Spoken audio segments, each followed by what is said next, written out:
Nous allons procéder à l'examen de la cavité buccale qui concerne bien sûr les muqueuses buccales, les arcades dentaires, le parodonte, les articulations temporomandibulaires. Alors on commence cet examen par l'appréciation des parties cutanées périlabiales, parce que ça peut être l'occasion de noter quelques signes qui peuvent avoir un rapport éventuellement avec certaines pathologies muqueuses. Ensuite, on va commencer par l'examen de la face interne des lèvres. D'abord la lèvre inférieure. En même temps, on apprécie le fond du vestibule. Face interne de la lèvre supérieure. Et on apprécie en même temps le fond du vestibule antérieur et l'état des gencives. On commence par la face interne et la zone rétrocommissurale de la joue. Là, je suis bien sûr du côté droit, comme vous pouvez le voir. Ensuite, en dépressant légèrement la lèvre et la joue, vous apercevez le fond du vestibule. Une zone qui est très importante à observer, c'est la zone rétromolaire, qui peut être appréciée au moyen du miroir, parce qu'en zone directe, ce n'est pas toujours évident. Donc on peut l'apprécier avec le miroir. Soulève un petit peu la tête. Ensuite, je passe au vestibule supérieur. Ferme un peu. Vestibule supérieur et la zone rétrotubérositaire, qu'on apprécie également avec le miroir parce que en vision directe, c'est très difficile à voir. Donc le miroir tourne ainsi, on peut apprécier toute la zone rétrotubérositaire. Ferme encore un peu.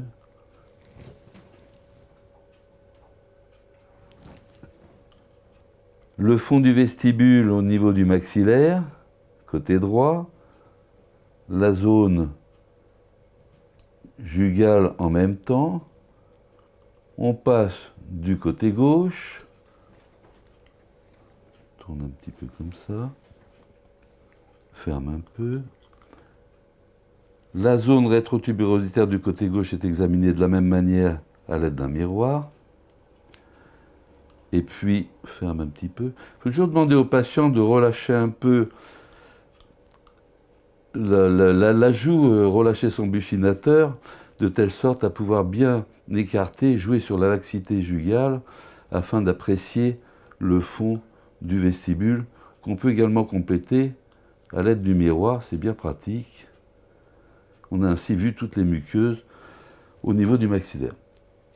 Ouvre bien. À la mandibule, donc, nous avions fait le vestibule postérieur. Le vestibule antérieur a été fait tout à l'heure avec l'examen des lèvres. On va passer au côté gauche. Vérifier la joue, la zone rétrocommissurale, exactement comme à droite. La partie postérieure jugale. Parce que les zones rétrocommissurales, postérieures jugales, sont des zones où on rencontre souvent des petites lésions de diagnostic très différents d'ailleurs. Donc le fond du vestibule est apprécié. Ouvre un petit peu plus. La zone rétrotubérositaire dont on peut compléter l'examen à l'aide du miroir, c'est bien pratique. Maintenant, on va examiner le plancher buccal, la région linguale, et en particulier, il faut déprécier la langue, la pousser légèrement avec un miroir, pour apprécier la tache de la langue au niveau du pilier antérieur du voile, au niveau des papilles foliées, qui sont des organes lymphoïdes et qui sont dans la région tout à fait postérieure. Là, elles sont peu importantes. Et puis bien apprécier la zone du plancher buccal. En dépliant la langue, on apprécie la zone, la face antérieure de la langue, la zone pelvilinguale. Donc après avoir vu la région du plancher buccal postérieur, on va regarder le plancher buccal antérieur. On peut s'aider du miroir qui permet d'une part d'augmenter la lumière, ça évite de changer tout le temps le cialytique de position, et puis en même temps d'apprécier le parodonte au niveau du versant lingual des incisives et canines mandibulaires, voire même prémolaires. On apprécie bien le parodonte, parce que la gencive évidemment fait partie de l'examen des muqueuses buccales à part entière. Enfin, pour terminer le plancher buccal, on va faire la partie postérieure gauche. Donc on écarte bien la langue.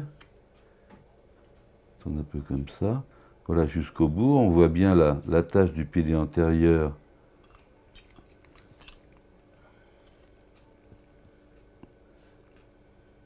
au niveau de la partie postérieure de la langue mobile, le plancher buccal, la face ventrale de la langue jusqu'à la pointe, et on examine au passage la gencive au niveau mandibulaire, au niveau molaire, pardon. L'examen de la langue se termine par l'examen de l'attache au niveau du pilier antérieur du voile, du côté droit. La même chose en dépression légèrement du côté gauche. On demande au patient, ou à la patiente en l'occurrence, de tirer la langue. Vas-y, tire la langue. Pour examiner comme ça, sans y toucher même, la face dorsale. Voir s'il n'y a pas un problème à ce niveau-là. Tu peux la rentrer. On poursuit l'examen, ce qui est moins facile chez certains patients, du fait d'un réflexe nauséeux, pour examiner.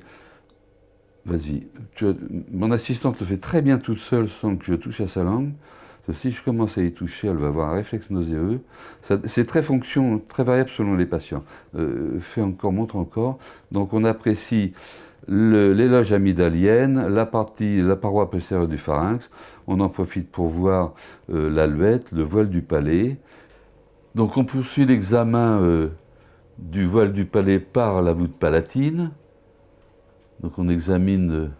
Le miroir peut aider aussi à renvoyer la lumière, hein, là encore, si on n'a pas toujours un bon éclairage en direct, ou si le patient a une petite arthrose cervicale, ce qui permet d'explorer voilà, toute la voûte palatine, des gencives, la partie antérieure et l'ensemble de la voûte. Parfait. On termine l'examen de la cavité buccale par une palpation, c'est souvent quelque chose qui n'est pas fait, avec un doigt endobuccal, un doigt sous la mandibule, et en palpation dite bidigitale, on palpe le plancher buccal à la recherche d'un éventuel nodule dans la partie postérieure gauche, dans la partie antérieure et dans toute la partie postérieure droite. Ça, c'est très important, la palpation. Dans certains cas, il est également utile, dans la cavité orale, d'examiner l'orifice des glandes salivaires et en particulier de faire une salivation provoquée. Alors, on repère le canal de Sténon, enfin du moins son orifice, on palpe et on masse d'arrière en avant de la région auriculaire jusqu'à la région rétrocommissurale, on masse la glande parotide pour faire sourdre de la salive qui là n'est pas très abondante, afin de voir si elle est claire, si elle est purulente. On peut faire la même chose également au niveau des caroncules de Wharton, que l'on voit bien, en massant la glande submandibulaire d'arrière en avant, afin de faire sourdre la salive et d'apprécier à la fois la qualité et la quantité. Enfin, on va parachever l'examen des muqueuses buccales et de l'ensemble de la cavité orale par l'examen des chaînes ganglionnaires. Cet examen est rarement fait, il est capital, ou alors il est fait uniquement sur une chaîne mais pas sur toutes. Ça consiste à examiner la zone sous-mentale, la zone sous-mandibulaire et la chaîne juglo-carotidienne qui est située en avant du sternocleidomastoïdien, la chaîne spinale et la chaîne susclaviculaire. L'examen des ganglions sous-mentaux, qui sont, je vous le rappelle, situés entre les deux chefs antérieurs du lit gastrique, pour les apprécier, il faut faire pencher en avant la tête afin de relâcher les muscles, et avec un doigt ou deux, on palpe cette région-là à la recherche d'une éventuelle adénopathie. La chaîne sous-mandibulaire, on fait pencher la tête du côté de l'examen, les doigts légèrement encrochés, et on palpe dans cette région-là, d'avant en arrière, à la recherche d'une éventuelle adénopathie. En n'oubliant pas la zone sous-envulo-maxillaire, qui est le siège du ganglion de Kuttner, qui est le ganglion situé sous le digastrique, sous le chef postérieur du digastrique, et qui fait partie de la chaîne haute jugulo-carotidienne. La chaîne jugulo-carotidienne va s'apprécier, je vous rappelle qu'elle est située en avant du muscle sternocléido-mastoïdien, elle va s'apprécier les doigts en crochet, à la recherche, encore une fois, d'une adénopathie. La chaîne spinale est située entre le sternocléido-mastoïdien et le muscle trapèze, et elle s'apprécie de la même manière de la zone sous-auriculaire jusqu'à la partie inférieure de la base du cou. Et enfin, la chaîne susclaviculaire qu'on apprécie, les doigts légèrement encrochés aussi, et qu'on palpe comme ça, elle est située au-dessus de la clavicule.